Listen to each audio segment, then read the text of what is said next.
Recently, nag-attend kami ng convention na about financial literacy and natutunan ko na baliwala ang ating degree, baliwala ang magandang posisyon natin, malaking kinikita, kung tayo ay hindi nakakapag-ipon at hindi marunong mag-invest. Kasi kahit na malaki ang kinikita mo, pwede pa rin maging broke ka kung baon ka sa utang at wala kang ipon.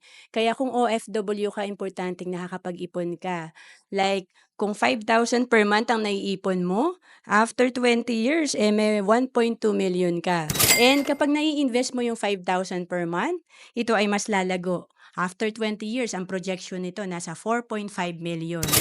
And kung naghahanap ka ng pwede mong simulan na investment, pwede ka magsimula sa Kaiser. Ang Kaiser ay sinimulan ko rin noong 2012 kasi dito tatlo na agad yung meron ka. Meron ka ditong investment, healthcare, at life insurance. Kumpleto na, kaya tinatawag na level 1 investing. And for as low as 2,647 per month, pwede ka na magsimula sa Kaiser. And ito ay 7 years to pay lang.